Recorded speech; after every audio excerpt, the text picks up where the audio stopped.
ان میں سے مردوں کا کردار کیا ہے، خواتین کا کردار کیا ہے. لیکن میں اپنے بچوں کے لیے، جوانوں کے لیے رک کر مجھے بہت پریشانی ہے، اور محرم میں خود بہت فکر مند ہوتا ہوں اس جہت سے کہ جیسی ماہ محرم شروع ہوتا ہے مختلف ٹی وی چینلز پر جہاں پر سوز و سلام شروع ہوتا ہے، وہاں پر پھر کربلا سے متعلق اظہار نظر کے لیے دانشوروں کو اور روشن فکروں کو اور مختلف مکاتب فکر کے علماء کو اور مفتیوں کو بلایا جاتا ہے. سنی ہیں، شیعہ ہیں، بریلوی ہیں، دیوبندی ہیں، اہل حدیث ہیں، آ کر وہ پھر اظہار نظر کرتے ہیں.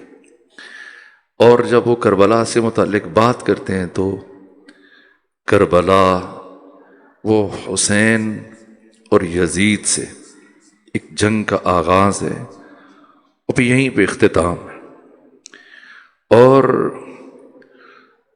یزید سے بات شروع کر کے یزید پر ختم کر دی جاتی، جس کا اثر اور نتیجہ یہ ہے کہ آج کا جوان، اور وہ بھی کوئی بھی کسی مکتب سے تعلق رکھتا، اگر وہ چاہتا ہے کہ کربلا کی الف با کو سمجھے تو یہ باتیں سن کر مزید اس کے لیے نقش دھندلے ہو جائیں گے، اسے سمجھ نہیں آئے گی یہ کیسی جنگ. کربلا کی جنگ امام حسین اور یزید ابن معاویہ کے درمیان نہیں ہوئی. کربلا کی جنگ حسین ابن علی اور معاویہ ابن ابی سفیان کے درمیان لڑی گئی. 90 سے 95% کردار کربلا اور عاشورہ میں پسر صخر، پسر ابو سفیان کا ہے، اور 5% زیادہ سے زیادہ 10% کردار یزید کا ہے. جو بیعت کے سلسلے میں امام حسین کو خط لکھا گیا، کہ یہ خط یزید نے لکھوایا؟ ہاں، یزید کو خبر نہیں. کیا یہ خط یزید نے بھیجا؟ نہ، یزید کو خبر نہیں. یزید اپنے باپ کے نماز جنازہ میں بھی شامل نہیں، یہاں تک کہ معاویت ابن ابو سفیان کا نماز جنازہ ضحاک بن قیس نے پڑھایا جو اس کی فوج کا سپہ سالار تھا. اور باپ کی موت کے 3 دن مکمل ہوا، چوتھا دن شروع ہوا تو تاریخ مدینہ و دمشق میں اور تاریخ ابن خلدون میں، یہ درج اور باقی تاریخوں میں بھی ہے، لیکن وہ شخصیتیں ہیں جن کا تعلق خود دمشق سے، شام سے. انہوں نے لکھا کہ باپ کی وفات کے چوتھے دن یزید پلٹ کر شام میں آ رہا ہے اور ضحاک نے یہ حکومت اس کے ہاتھ میں دے دی. سو یزید کا کردار ہے، لیکن جو خاکہ بنایا گیا کربلا کا، قتل حسین کا، شہادت حسین کا، یہ کسی اور نے بنایا. یزید کا کل کردار اتنا ہے جیسا کسی بچے کو آپ ایک کاپی دے دیتے ہیں کہ اس میں رنگ بھرو، اس تصویر میں آپ رنگ آمیزی کریں. اس نے آ کے صرف رنگ بھرا ہے. اس سے پہلے کہ جتنے مراحل ہیں، اور کربلا کی جنگ ایک دن پر محیط نہیں ہے، کربلا کی جنگ کم سے کم 11 سالوں پر محیط ہے. اگر اس سے پیچھے چلے جائیں تو 20 سال ہے کم از کم، اور اس سے بھی پیچھے آپ جا سکتے ہیں. بالخصوص 11 سال جو امام حسین علیہ السلام کا عہد امامت ہے، ان 11 سالوں کا مطالعہ ناگزیر ہے کہ ان میں کیا ہوا. اور وہ جو جملہ میں نے کہا ہے برابر ایک ٹرک کی بتی کے پیچھے لگا دی گئی، یزید یزید یزید یزید. نہ خود سمجھ پا رہے ہیں کربلا میں کیا ہوا، نہ وہ جو سن رہے ہو دیکھ رہے ہیں، کسی کو سمجھ میں نہیں آ رہا کہ ہوا کیا ہے. اگر کوئی یزید سے کربلا کو پڑھنا شروع کرے گا اور کربلا کو سمجھنا شروع کرے گا اور یزید سے آغاز کرے گا، وہ قیامت تک کربلا کی الف با کو نہیں سمجھ سکتا. کربلا کا آغاز پہلے سے ہوا. یہ سرد جنگ جو شروع ہوئی وہ چلتی رہی، وہ مسلسل چلتی رہی، اور اس راستے میں کتنے لوگ شہید ہوئے، جاں بحق ہوئے، کیا کچھ ہوا، بہت تفصیلات. میں صرف عاشورہ کا اجمالی تعارف، اور مجھ سے کہا گیا کہ میں وارثان عاشورہ سے پہلے خود عاشورہ سے متعلق کچھ جملے کہوں تو ان کی خواہش کے احترام یہ چند باتیں عرض کر رہا ہوں، انہیں سمجھنا ناگزیر ہے۔ کتنی شخصیتوں کو چن چن کے ہٹایا گیا، اور ابو الفدا ابن کثیر نے البدایہ والنہایہ کی دوسری جلد میں یہ بات لکھی ہے۔ امیر شام نے اپنی زبان سے اعتراف کیا، جسے ابو الفدا معروف ترین تاریخ ہے البدایہ والنہایہ یا تاریخ ابن کثیر، کہا کہ میں خدا سے اپنی بخشش کی توقع کر سکتا تھا اگر اپنے بیٹے کو ولی عہد منتخب نہ کرتا۔ اور جب مغیرہ بن شعبہ نے یزید کی ولایت عہدی کا مشورہ دیا تو اس کے بعد پلٹ کر مغیرہ جب گھر کی طرف چل رہا تھا تو ہنستا ہوا آ رہا تھا، اور اپنے بیٹے عروہ سے کہا کہ آج میں نے امیر شام کو ایک ایسے گڑھے میں پھینک دیا کہ قیامت تک نہیں نکل پائے گا۔ یہ مشکل ترین فیصلہ تھا خود امیر شام کے لیے، اسے بھی بخوبی اندازہ تھا چیزوں کا۔ یہ مرحلہ ناگزیر ہے سمجھنا، یعنی کیا کچھ ہوا، تاریخ اسلام تہوبالا ہو کر رہ گئی صرف یزید کی حکومت کے لیے، اور جو مختصر ترین حکومت ہے، کیا 4 سال بھی پورے نہیں ہوئے، 3 سال 8 مہینے 14 دن، بس یہ 3.25 سال حکومت ہے یزید کی۔ اس حکومت کے لیے پوری اسلامی تاریخ کو جس طرح سے تہوبالا کیا گیا، انسان حیران ہو جاتا ہے۔ اصحاب شورا میں سے آخری بڑی شخصیت جناب سعد ابن ابی وقاص، جن کی رحلت اور وفات 56 ہجری میں ہوئی، تو یہ بڑی رکاوٹ تھی۔ آپ خود دیکھیے، اور ان سے بھی بڑی رکاوٹ خود ام المومنین ہے، اور ان سب سے بڑی رکاوٹ خود امام حسن مجتبی ہیں۔ صحابات کے مقام پر جو صلح نامہ تحریر کیا گیا، جس کی 6 شرائط ہیں، اور 6 میں سے ایک شرط ہے کہ تم جب تک زندہ حکومت کرو، لیکن تمہیں اپنے بیٹے یزید کو اپنا ولی عہد منتخب کرنے کی اجازت نہیں۔ تو ظاہر ہے کہ امام حسن مجتبی کے ہوتے ہوئے اب یزید کی بات نہیں ہو سکتی، اور آپ کو تعجب ہوگا، امام حسن مجتبی جیسے ہی امیر شام مدینہ آیا حج کے بعد، اور وہاں پر یزید کی ولایت عہدی کے سلسلے میں بیعت کا آغاز ہوا، اور مروان بن حکم نے اس کام کو آغاز کیا، تو سب سے بڑی رکاوٹ جس دوران میں امام حسین خاموش تھے، اور امام حسین کی جو تاریخوں میں گفتگو ہے امیر شام کے ساتھ، وہ اس وقت ہے جب امام حسن موجود نہیں تھے، تب گفتگو ہوئی۔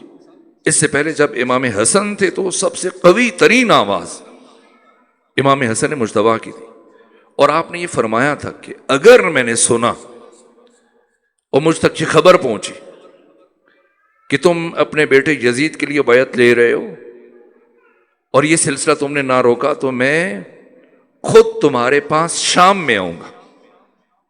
یہ تفصیلی گفتگو ہے، اور جو شام کے دربار میں امام حسن مجتبی کی تاریخی گفتگو ہے، وقت نہیں کہ میں اس کی طرف اللہم صلی علی محمد والی، وقت نہیں ہے کہ میں اس کی طرف اشارہ بھی کروں۔ وہ جو آپ کا لب و لہجہ اور وہ جو خطبہ اور جو گفتگو ہے، ابن ابی لدید معتزلی نے لکھا ہے، ملا باقر مجلسی نے بحر الانوار میں، باقی سیرت اور تاریخ کتاب میں موجود ہے کہ امام حسن مجتبی نے وہ کیا گفتگو کی ہے وہاں پر، اور سب سے بڑی رکاوٹ تھی۔ اور اس گفتگو کے بعد امیر شام نے سمجھ لیا کہ جب تک حسن زندہ ہے یزید کی خلافت خواب ہے، اور یہاں سے اشعث بن قیس قندی کو خریدا، یہ اپنے قبیلے کا سردار تھا، اور اس سے کہا کہ اگر تم حسن مجتبی کو راستے سے ہٹا دو تو میں تمہیں بہت کچھ عطا کروں گا۔ کہ کیسے ہٹا سکتا ہوں؟ کہا کہ تم اپنی بیٹی کی قرابت داری کی بات کرو چل کے، اور جیسے کہا کہ اس نے وہی کلمات کے اشعث بن قیس کندی جو قبیلہ کندہ کا سردار تھا چل کر امام حسن کی بارگاہ میں آیا اور کہا کہ حسن مجتبی میری سالہ سال سے یہ خواہش تھی کہ خاندان رسالت کے ساتھ میری نسبت برقرار ہو جائے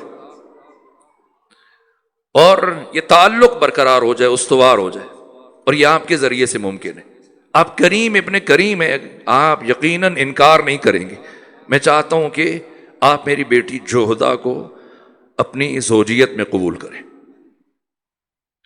اس انداز سے جب ایک فرد آپ کے گھر کے دروازے پہ آئے تو اب یہ کرامت انسانی کے خلاف ہے کہ حضرت انکار کریں. قبول کیا، اور یہیں سے پھر امام حسن مجتبیٰ کی شہادت ہوئی. یہ سب سے بڑی رکاوٹ. اور امام حسن مجتبیٰ کی شہادت پر شام میں رقص کیا گیا، اس لیے کہ سب سے بڑی رکاوٹ یزید کی ولایت عادی کے راستے میں خود امام حسن مجتبیٰ. اور ایک صحابی نے امیر شام کے دربار میں امام حسن کی وفات کا، شہادت کا سن کر جب یہ کلمہ استرجاع ادا کیا، انا للہ و انا الیہ راجعون، تو حزب حاکم نے اور حاکم وقت نے تعجب سے کہا کہ یہ آیت تو مصیبت کے وقت پڑھی جاتی ہے، اور تم اس وقت کیوں آیت پڑھ رہے ہو؟ کیسے بڑی مصیبت کیا ہوگی کہ رسول اسلام کا بیٹا رخصت ہوا؟ کیسے بڑی خوشی کیا ہوگی؟ یوں امام حسن مجتبیٰ کو راستے سے ہٹایا گیا. اس کے بعد پھر سعد ابن ابی وقاص، امیر شام نے مدینہ میں آ کر جب بیعت کے لیے آغاز کیا تو خود سعد بن ابی وقاص سے ملاقات کی اور کہا کہ میں چاہتا ہوں کہ میں نے سنا ہے کہ علی ابن ابی طالب پر آپ لعن نہیں کرتے ہیں، برا نہیں کہتے علی کو، اور دشنام ترازی جو کی جاتی تو میں نے سنا کبھی آپ ٹوک دیتے، تو ایسا کیوں؟ یہ مسلم بن حجاج نے اور باقی بڑے بڑے محدثین نے اس بات کو لکھا ہے، صحیح مسلم میں، وہ حدیث کی بڑی کتابوں میں، کہا کہ میں نے پیغمبر کی زبان سے علی ابن ابی طالب سے متعلق کچھ ایسی باتیں سن رکھی کہ جب تک وہ میرے حافظے میں ہے میں علی ابن ابی طالب پر سب بلان نہیں کر سکتا. یہاں پر کہا، غصہ آیا، لیکن غصے کو پی کر کہا کہ اچھا چلو میں یزید کی ولایت عہدی کے سلسلے میں مدینے آیا، کم سے کم اس سلسلے میں میری مدد کرو. قاطعانہ جواب دیا.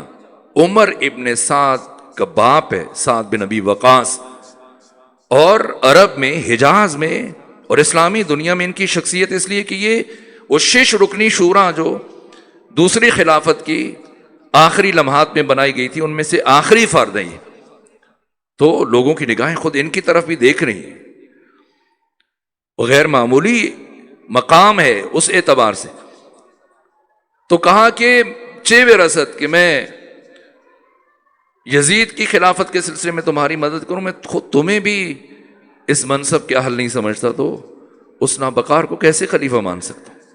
اور چھٹے دن ان کو ان کے محل میں مردہ حالت میں پایا گیا. اب آپ دیکھیے، یہاں تک کہ ایک بہت بڑی شخصیت ہے جناب حضرت عبد الرحمن بن ابی بکر. یہ اگرچہ کہ عبداللہ بن عثمان بن عامر جن کی کنیت ابو بکر اور جمہور کے پہلے خلیفہ ہیں، سواد اعظم کے پہلے خلیفہ، ان کی 2 فرزند ہیں جو حضرت اسماء بنت امیس کے بطن سے. ایک محمد بن ابی بکر جن کی ولادت 18 ذی الحج عید غدیر کے دن ہوئی، جنہیں مولا متقیان جن سے متعلق فرمایا کرتے تھے کہ اگرچہ یہ ابی بکر کا فرزند ہے لیکن در حقیقت یہ میرا بیٹا ہے. اور ان کو مولا متقی، یہ بہت وفادار ساتھی تھے مولا متقیان کے، اور حضرت نے انہیں مصر کا گورنر بھی بنایا اور انہیں بے دردی سے شہید کیا گیا. اس طرح سے شہید کیا گیا کہ شہید کرنے کے بعد پھر ایک گدھے کا پیٹ چاک کیا گیا، اور اس کا پیٹ چاک کرنے کے بعد ان کی لاش کو اس گدھے کے پیٹ میں رکھ کر سی دیا گیا، اور پھر اس گدھے کو جلا دیا گیا. اور پوری دنیا میں محمد بن ابی بکر کی قبر نہیں ہے، جو محمد بن ابی بکر. اور ان کے دوسرے بھائی ہیں عبد الرحمن بن ابی بکر، یہ بھی اسماء بنت امیس کے بطن سے. اسماء بنت امیس پہلے جناب جعفر ابن طیار کی زوجہ تھی. جنگ موتا میں ان کی شہادت ہوئی، تو اس کے بعد یہ پھر ابی بکر کے عقد میں آئیں، اور پھر خلیفہ اول کی وفات کے بعد مولا متقیان نے ان سے عقد کیا. تو یہ 2 وہ بچے ہیں کہ جن کی پرورش خود مولا متقیان کے گھر میں ہوئی ہے. ایک محمد بن ابی بکر ہیں، دوسرے عبد الرحمن بن ابی بکر ہیں. تو محمد بن ابی بکر تو حیات علوی میں شہید ہو گئے، اور عبد الرحمن بن ابی بکر وہ شخصیت ہیں کہ جنہوں نے بھرپور طریقے سے مسجد میں جا کر مخالفت کی، کہا کہ آپ خلفائے ما سبق کے طریقے سے انحراف کر رہے ہیں۔ جب انہوں نے اپنی اولادوں کو اپنا جانشین منتخب نہیں کیا تو آپ کو ہی حق کس نے دیا ہے؟ اور قطعی طور ان کے 1,00,000 درہم دیا گیا ان کو کہ یہ لے لیجئے، اور یزید کی بیعت 1,00,000 غیر معمولی رقم ہے۔ کہا کہ لا ابایع دینی بدنیاکم، میں ہرگز اپنے دین کو تمہاری دنیا کے عوض نہیں بیچوں گا۔ اور مروان بن حکم سے کہا گیا کہ یہ شخص بچنے نہ پائے، اور ان کو بھی اندازہ ہو گیا کہ وہ وہاں سے سیدھے اپنی بہن کے گھر گئے ام المومنین کے پاس، اور جب تک 3-4 دن وہاں ان کے گھر رہے تو زندہ رہے، سلامت رہے، اور چوتھے 5ویں دن جیسے ہی باہر آئے تو اگلی شام کو ان کو بھی مروا دیا گیا۔ خود ام المومنین جنہوں نے برملا آ کر اختلاف کیا اور کہا کہ آپ کو یہ حق کس نے دیا؟ کہا بھی آپ چلے جائیے تو ہم بیٹھ کر ان معاملات کو طے کریں گے اور اس میں آپ کی رائے کا احترام کیا جائے گا۔ لیکن پھر بیٹھنے کے لیے جو جگہ بنائی گئی، آج آپ ڈھونڈیں، مورخین سے جا کے پوچھیں کہ ذرا ہمیں ام المومنین کی قبر بتائیے کہ کہاں پہ۔ پوری دنیا میں ام المومنین کی قبر نہیں ہے، یعنی جمہور کے پہلے خلیفہ کے 2 بیٹے اور 1 بیٹی قتل ہوئے، اور نہ ایک بیٹا محمد بن ابی بکر، نہ ان کی قبر ہے نہ بیٹی کی قبر ہے۔ سعد بن ابی وقاص، امام حسن مجتبی، ام المومنین عبد الرحمن بن ابی بکر، اور سعید بن عثمان بن عفان جو خراسان کے گورنر ہیں۔ یہ ادھر خراسان میں تھے، پتہ چلا کہ مدینہ میں اس لیے آئے حزب حاکم اور آ کر بیعت لے رہے ہیں، تو ادھر سے امیر شام واپس پلٹ کے شام پہنچا تو ادھر سے سعید بن عثمان بن عفان وہاں سیدھے خراسان سے شام، اور کہا کہ میں کیا سن رہا ہوں، جبکہ میرا باپ یزید کے باپ سے افضل، میری ماں یزید کی ماں سے افضل، اور میں خود یزید سے افضل، اور حکومت بھی آپ کو ہماری وجہ سے ملی ہے، میرے باپ کے خون کے نام پہ ملی ہے، تو پھر میرے ہوتے ہوئے آپ یزید جیسے فرد کو کیسے خلیفہ منتخب کر سکتے ہیں؟ تو کیا جواب دیا گیا کہ جہاں تک تم نے یہ کہا کہ تمہارا باپ یزید کے باپ سے افضل ہے تو اس میں تو کوئی 2 رائے نہیں ہے، کوئی شک نہیں، یقیناً تمہارا باپ یزید کے باپ سے افضل ہے، تمہارا باپ امیر المومنین ہے، اور یہ جو تم نے کہا کہ تمہاری ماں یزید کی ماں سے افضل ہے، تو ظاہر ہے میسونہ کا اور نائلہ کا کیا مقابلہ ہے؟ تمہاری ماں ایک مومنہ خاتون ہے اور یزید کی ماں ایک اہل کتاب عیسائی خاتون، لیکن جو تم نے تیسری بات کی کہ تم خود یزید سے افضل ہو، تو اے سعید سنو، پوری دنیا میں کوئی ایک فرد ایسا وجود نہیں رکھتا جو میری نگاہ میں میرے بیٹے یزید سے افضل اور بہتر ہو۔ کہ پھر آپ بھی سن لیں کہ جب تک میں زندہ ہوں میں یزید کو کبھی بھی مسند خلافت تک نہیں آنے دوں گا۔ یہ تیور دے کے کہا اچھا ابھی آپ خراسان پہنچے تو میں آپ کی تجویز پر غور کروں گا۔